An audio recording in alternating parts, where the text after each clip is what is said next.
Хараагчтай MBC NEWS мэдээллийн хөтөлбөрийн баасан гарагийн дугаар эхлэж байна. Мэдээллийн товчхонд анхаарлаа хандуулна. 10 дугаар сарын 4-нд тариалан суманд нийгмийн даатгалын явуулын үйлчилгээ зохион байгуулагдана. Хараагүй иргэдийн дунд зохион байгуулагдсан спорт их наадамд манай аймгаас 9 хүний бүрэлдэхүүнтэй баг амжилттай оролцоод ирлээ. Бичил ургаан эрхлэгчдийн зохион байгуулалтын талаар эдгээр олон бусад мэдээллийн дэлгэрэнгээд анхаарлаа хандуулна. Мэдээ эхлэж байна. Аймгийн нийгмийн даатгалын хилтээс 2019 оныг танд ойрхон найрсаг үйлчлэгээний жил болно. Зарлалтантай холбогдуулна. 11-р сарын 4-нд тариалан суманд нийгмийн даатгалын явуулын үйлчлэгээг зохион байгуулна. Иргэд даатгуулагчид нийгмийн даатгалын үйлчлэгээ хуулийн зөвлөгөө мэдээлэл авах хүсэлтэй ч цаг завгүй нь улмаас хойшлуулсаар тусламж үйлчлэгээ авах боломжоо хязгаарласаар байдаг. Тэгвэл аймгийн нийгмийн даатгалын хилтээс танд ойрхон найрсаг үйлчлэгээний жилийн хүрээнд 11-р сарын 4-нд нийгмийн даатгалын явуулын үйлчлэгээг тариалан суманд зохион байгуулахар боллоо. За Увс аймгийн нийгмийн даатгалын хилцээс 2019 оны 11 сарын 4-нд тариалан суманд явуулын үйлчлэгээгээр очиж ажиллах гэж байгаа. За энэ ямар учиртай юм бэ гэхээр манай байгууллага салбарын хэмжээнд 2019 оныг танд ойрхон найрсаг үйлчилгээний жил болгон зарласан байгаа. Үүний хүрээнд за сумдад бас хурж ажиллаж байгаа. 2019 оны 5-6 дугаар сард манай байгууллага 9 суманд очиж одоо иргэд даатгуулагч нарт мэдээлэл өгсөн байгаа. За мөн 2019 оны 9-р сард баруун түрүүн суманд очиж нийгмийн даатгалын явуулын үйлчлэгээг үзүүлж ажилласан байгаа. За мөн одоо дараагийн нийлжинд одоо тариалан суманд 11 сарын 4-нд ажиллах гэж байна. Энэгээр ямар үйлчлэгээг үзүүлэх вэ гэхээр за нийгмийн даатгалын дэвтрийг үзэж баталгаажуулалт хийн. За хөдөлмөрийн дэвтрийг нь бас үзэж шалгаж зөвлөгөөг өгнө. За сайн дурын даатгалд бас хамруулах байгаа. За тэгээд 2019-с 2020-21 он гээд ер нь тэтгэврт гарах насанд төгсөн иргэд даатгуулагч нарт за ямар баримт материал бүрдүүлэх вэ? Нийгмийн даатгалын дэвтэр, хөдөлмөрийн дэвтэр нь одоо шаардлага хангаж гин үү? Одоо нэмэлт ямар лавлгаа авах шаардлагатай вэ гэх зэрэг одоо баримт материалыг нь үзэж шалгаад зөвлөгөөг нь өгөөд хэрвээ манай нийгмийн даатгалын байгууллагаас лавлгаа авах шаардлагатай бол за 90 оноос хойших лавлгааг газар дээр нь одоо гаргаж өгч үйлчлэгээ үзүүлэх байгаа. Тэгэхээр иргэд даатгуулагч нар тариалан сумын иргэд даатгуулагч нар маань 11 сарын 4-нд тариалан сумын иргэний танхимдаа цуглараад манай нийгмийн даатгалын явуулын үйлчилгээнд идэвхтэй хамрагдахыг хүсэж байна. Нийгмийн даатгалын явуулын үйлчлэгээр тариалан сумын иргэд нийгмийн даатгалын шимтгэлийн 1990 оноос хойш төлсөн лавлгааг газар дээр нь авахаас гадна нийгмийн даатгалын дэвтрийн баталгаажуулалт, иргэдийг сайн дурын даатгалд хамруулах, нийгмийн даатгал аппликейшны бүртгэл баталгаажуулалт хийх, хуулийн эрх зүйн зөвлөгөө өгөх 2019-с 2020 онд өндөр насны тэтгэвэр тогтоолгох насанд хүрсэн даатгуулагч иргэд тэтгэврийн баримт материалаа бүрдүүлэхэд газар дээр нь зөвлөн туслах, хамтран бүрдүүлэх хөтөлбөрийн дэвтэр болон бусад ажилласан хугацаанд тооцогдох бүх материалыг шалгаж зөвлөгөө өгөх юм. Нийгмийн даатгалын хууль тогтоомжоор зөвлөгөө мэдээлэл өгөх зэрэг үйлчлэгийг үзүүлэх юм. 11-р сарын 4-нд тариалан сумын иргэний танхимд явагдах нийгмийн даатгалын явуулын үйлчлэгэнд тариалан сумын иргэд идэвхтэй хамрагдах нь чухал юм. Дараагийн мэдээ. Монголын хараагүйчдийн үндэсний холбоо хараагүй иргэдийн дунд 4 жилд нэг удаа спорт их наадмыг зохион байгуулдаг.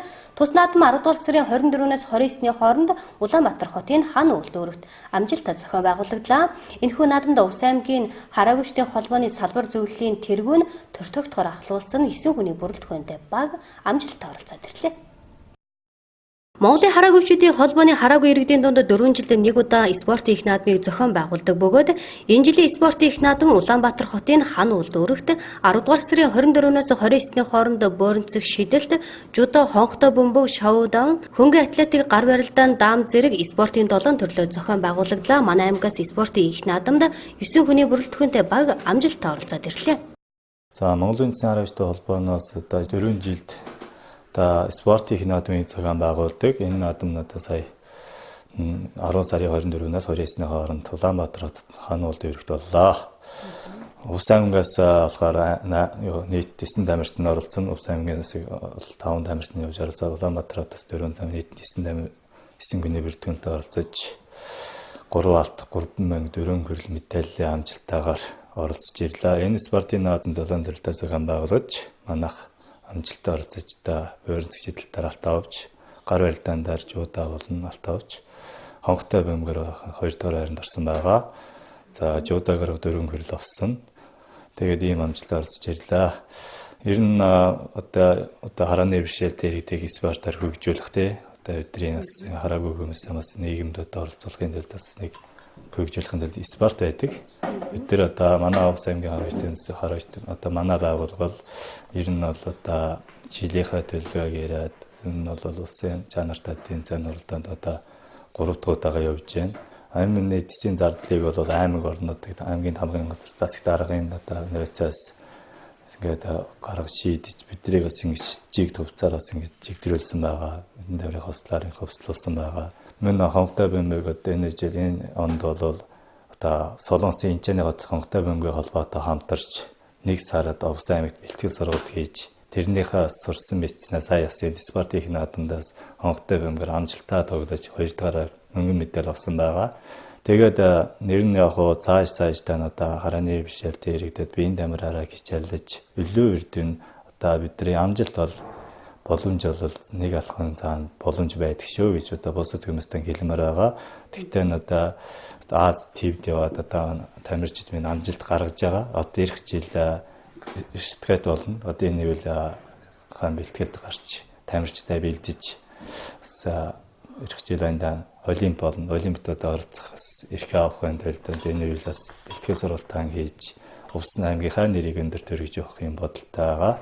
Тэмэн хэлэхэд аймаг орон нутгийнхаа төр захиргааныхаа хүмүүс аймгийн засаг дарга Бацаахан нэгэн бодлогын хэлцээний дараа амраа мөнгө хөгжлийн бэрхшээлтэй иргэдийн зөвлөлийг хариуцсан дэлгэрмэгч 4 дугаагийн иргэдийн сумын иргэдийн хурлын төлөөлөгч Бацаахан ахтаа болно. Энэ хүмүүстээ маш их баярлалаа. Бидний бас ингэ цаг хугацаанд болгоно дэмжиж туслаж бидэртэйгээ хамт уялдаа холбоотой ажиллаж явдагт бас баярлалаа гэснээр илэрхийлье. Харааны бэрхшээлтэй иргэдийнүүд хараагүй спортын төрлийг хөгжүүлэх, түгээн дэлгэрүүлэх, спортод авьяастай тамирчдыг нийлүүлэх, харилцан туршлага, солилцох, өрсөлдөх ур чадварыг дээшлүүлэн улс төв дэлхийд өрсөлдөгүйц тамирчдыг нийлүүлэхэд спорт их наадмын зорилго оршиж байгаа юм. Манай аймгийн тамирчид спорт их наадмаас 3 алт, 3 мөнгө, 4 хүрэл медаль хүртсэн амжилт гаргажээ. Овс аймгийнхаа засаг дарга болон бүх албан байгууллагууд бүх тусал дэмждэг хүмүүсээс баярлсан шүү гэж хэлье. Би улсын аваргад хавар төрүүлж алтан медаль авсан. Сая бөөрнч хөтөлөгч алтаавлаа. Гар барилдаанд мөнгөн медаль, хонхт бөмбөгт мөнгөн медаль гэсэн. Жуудоо өгөхөр хүрэл медаль ингэж 4 медаль хүртэж ирж байна. Одоо улсын чанартай тэмцээнээс энэ жилдээ 5 медаль хүртээд бас Америк явах гээд бас ингэж хот сар гаруй бэлтгэл хийгээд тэгээд ургийн өгийн зөрчилтэй болоод явж чадаагүй маа. Тэгээ бас би ингэж олон тусалж дэмжсэн ах дүүнүүд болон бас хань нөхөд холбооны дарга болон ингээд бас тусалж дэмждэг бүх улсуудаа баярлж байгаа шүү гэж бас дөрөгтөөр нь дамжуулж хэлье. Хааштай баг жуудаа гэхээр л дангиж оролцдог. Тэгтээ яг тэмцээн мөхөн дээр би ялахгүй бүгдэнд нь оролцож чаднаа. Бас гэр орондоо байдаг наар цаар гардгүй хөгжлийн бэрхшээлт улсууд чигэсэн яваад юм чадаад юм хийвэл бүх хүний амжилт бэлэн байдгийн шүү. Бүх хүн тусдаа бас тэр амжилтанд хүрэх бол энэ спорт гэдэг их наадамч бол ямар ч төрлөөрийн хүнийг амжилтанд хүргэж болно. Тусалж дэмжсэн энэ ахмад дүүс болон тэгээд бас нааз нөхөд баярлаа гэж нэгээр дамжуулаа хэлчихё. Спорт их наадамд оролцоод анх удаа оролцоод ирлээ. Мөнгөн медаль авлаа. Миний анх тэмцээд явуулсан гэвэл 2013 оноос хойш 1500 гэд хөнгөн атлалаар гүйдэг байсан. Хошоо мөнгө хүрэлтэй тусч амжсан аймгийн удирдлагууд бол нийт ард түмэндээ баярсан талархсан хэлэхэд. Энэхүү тэмцээн хөгжлийн бэрхшээлтэй иргэдэд хөдөлгөөний ач тусыг сурталчлан түгээн дэлгэрүүлэх, биеийн тамирын спортын дасгал хөдөлгөөнөөр бие бэлтрийг жиргэжүүлэх, нөхөн сэргээх, биеийн тамирыг өдөр тутмын хэрэглэн болгоно амьдралын эрүүл хэв маягийг хөгжлийн бэрхшээлтэй иргэдийнүүд төлөвшүүлэх ач холбогдолтой тэмцээн юм а.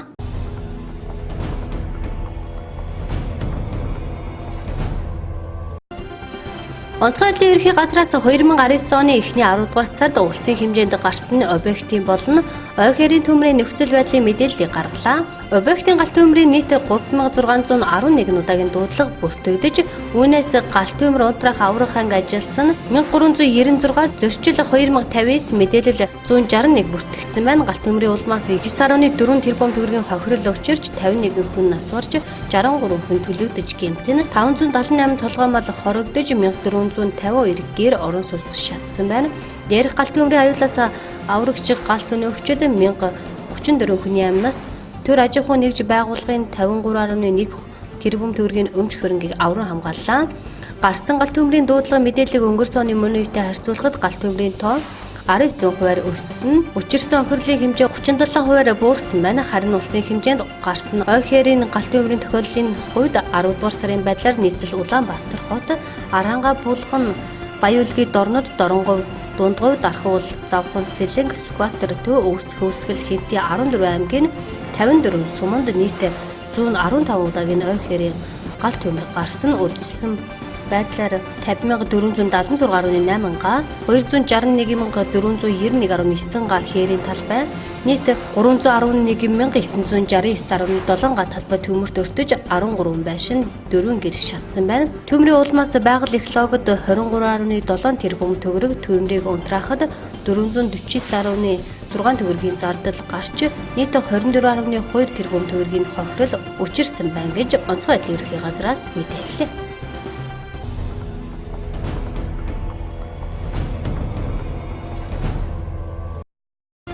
Монгол Улсын иргэн зээн 2019 оны 10 дугаар сарын 22-ны өдөр бүгд найрамдах ихтэй дард улсаас замун үед эхлийн бомбдор ерөнхий боловсролын 6 дугаар ангийн 482 хайрцаг бүхий 43,060 ширхэг англи хэл түүхийн хичээлийн сурах бичиг хүүхдийн 12 нэр төрлийн тоглоомын дэвтэр нэртэйгээр хуурамчаар мэдүүлэн импортоор оруулж ирэхээр завдсны хөлийн мэргэжлийн хэлтийн албаны эрүүл ахуйн хэлтэй улсын байцаагч илрүүлэн шалгаж байна.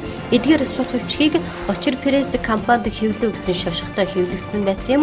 Тус компани нь боловсрол соёл шинжилгээ ухааны спортын яамтай сурах бичиг хэвлэх гэрээтэй бөгөөд хөлийн хэл шалгалтаас зайлсхийсэн хуурамчаар мэдүүлсэн зөрчилд Очир пресс компанид зөрчлийн тухай хуулийн дагуу тургуулийн арга хэмжээ авсан байна. Сурах бичгийг авч явсан иргэнийг одоогоор гайлын хяналтанд саатуулад байна.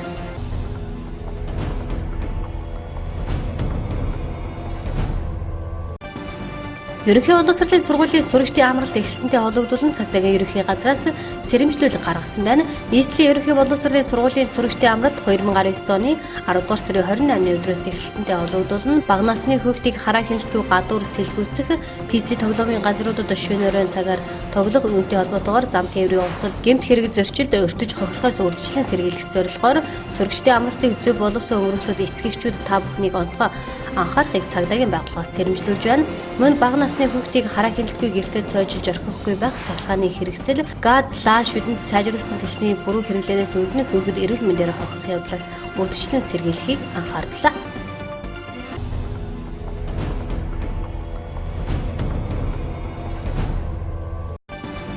Монгол банк 2019 оны 10 дугаар сард 12.9 тонн үнэт металл худалдан авсан нь өмнөх оны мөн үед 17.8 тонн үнэт металл худалдан авснаас 4.9 тонноор бага буюу 27% буурс үзүүлэлттэй байна.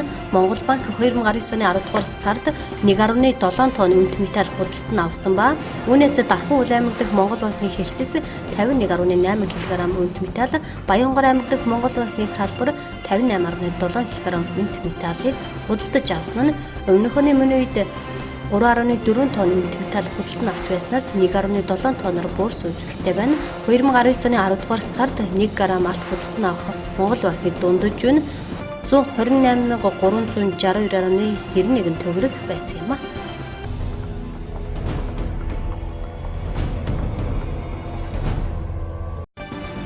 Хөдөөгийн хөгжил ба хөлсний аюулгүй байдал сэдвүүд олон улсын форум Филиппин улсын нийслэл Манил хотно боллоо. Азийн хөгжлийн банкнаас нэгдсэн улсын байгууллагын хөлс хөдөөж ахуйн байгууллага Дэлхийн банк, олон улсын атомын эрчим хүчний агентлаг, олон улсын хөлсний судлалын институт хөдөөж ахуйн хөгжүүлэх олон улсын сан, Дэлхийн хөлсний хөтөлбөр зэрэг олон улсын байгууллагуудтай хамтран зохион байгуулж байгаа.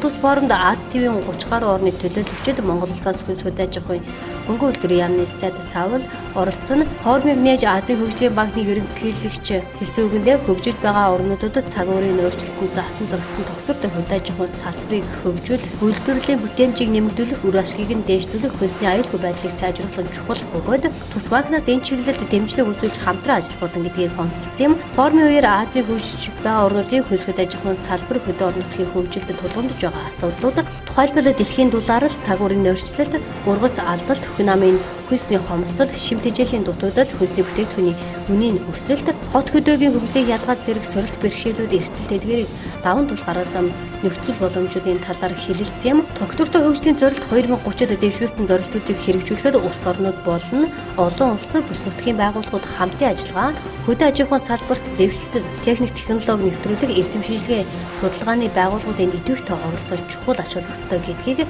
форумын үеэр төлөөлөгчид тэмдэглэж байсан юм. Хүнсний хомсдлыг арилгах шим тэжээлийн дутагдалд өсөлтөнтэй тэмцэхэд улс орнууд хөдөө аж ахуйн салбарыг төрөлжүүлж хөгжүүлэх, хүнсний шим тэжээлийн чанарыг дээшлүүлэх, хэрэглэгчдийн мэдлэг боловсролыг дээшлүүлэх шаардлагатай байгаа тухай мөн хувийн хэмжлэгийг идэвхжүүлэх замаар бүс нутгийн орнуудын хөдөө аж ахуйн салбарт хөрөнгө оруулалтыг нэмэгдүүлэх, хөдөө орнууд дэд бүтцийг сайжруулах, орон нутгийн эдийн засгийг тусад нь онцгойлж авч үзэх, мал аж ахуйн газар тариалан эрхлэгчдийн орлогыг нэмэгдүүлэх шаардлагатай байгаа талаар асуудлыг хөндсөн юм.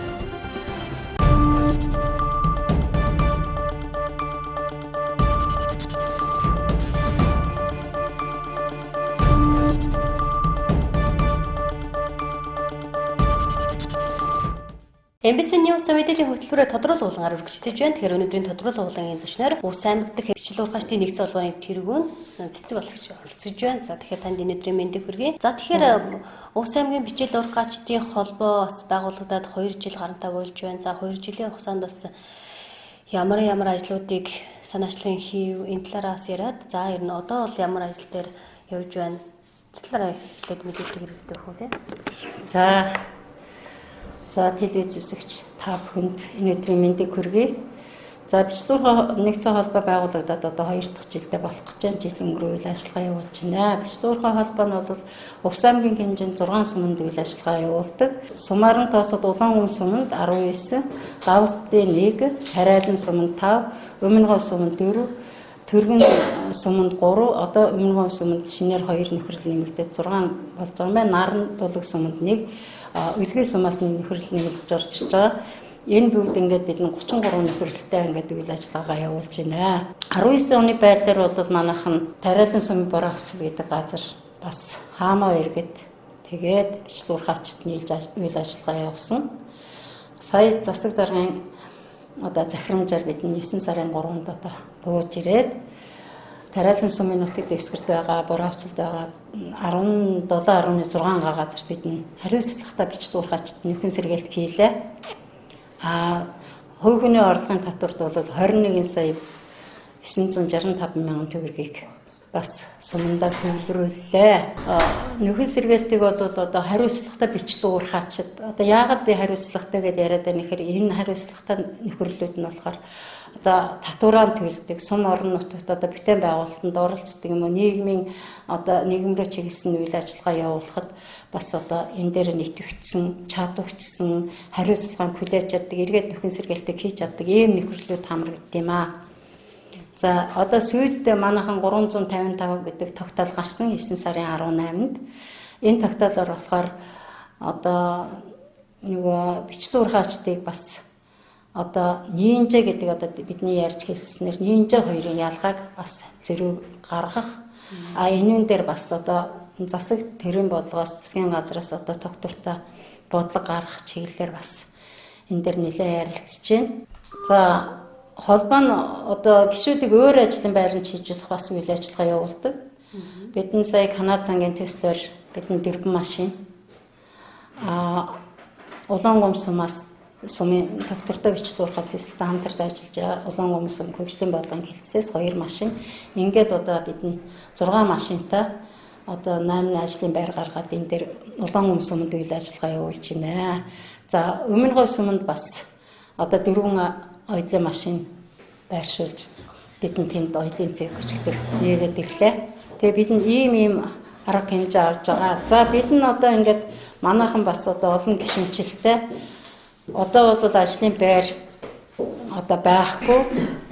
Ийм учраас бид нь бас төр засагтайгаа сум орон нутгийн удирдлагуудтайгаа хамтраад бас дараачийн одоо зохицуулалтын үйл ажиллагааг бас явуулна. За ингээд бидний үйл ажиллагаа явуулахдаа бол холбооны зүгээс гишүүдэд нэлээд идэвхтэй шаардлага тавьж байгаа. Энэ ажлын байр гаргаад ажилд гарсан тохиолдолд бол ер нь холбооны гишүүнчлэлд ер нь хариуцлагатай байх ёстой.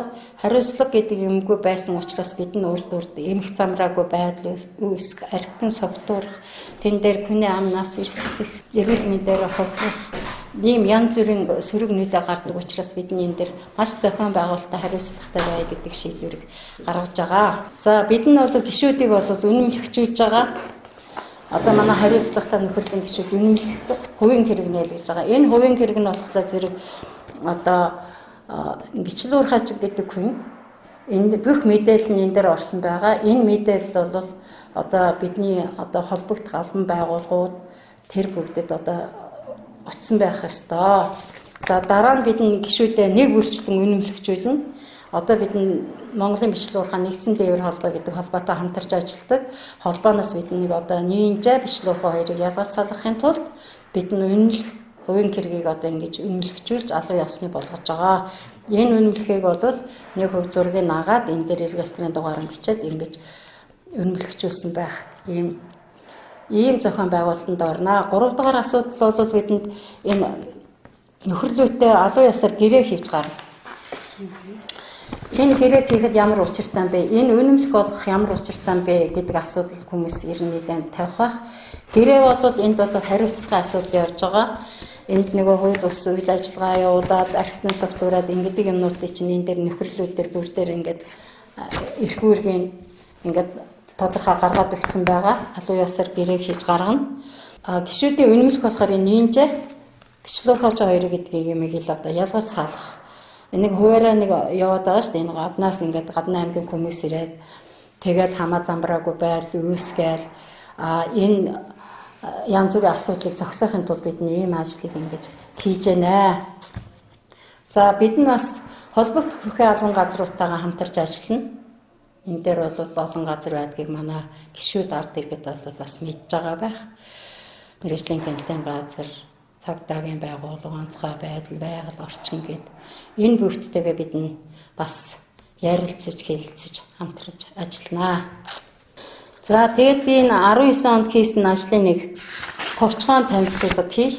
19 онд манай суманд бол ер нь баяр ёслол тэгэл сум зуд турхан янз бүрийн асуудал болохоор манайхан нэг 5,495,000 төгрөгийн ханд өгсөн байна. Хүүхний орлогын албан татварт аянда 21,965,000 төгрөг өгсөн байт юм. Нөхөн сэргээлтийг бол бидний өөрсдөө хариуцлагатай нөхөрлөлд нь гаргаж ирсэн, хийсэн. Энэ бол тэнд бол энэ 1000 гаруй хүн ажилласан.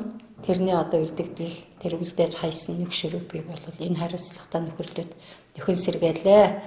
Энд бол ажлынхаа хүйстэй нийлээд одоо 18,500,000 төгрөгийн зардал гарсан байгаа. Энэ дээр тариалан сум 500 литр шатхууны ханд өгсөн.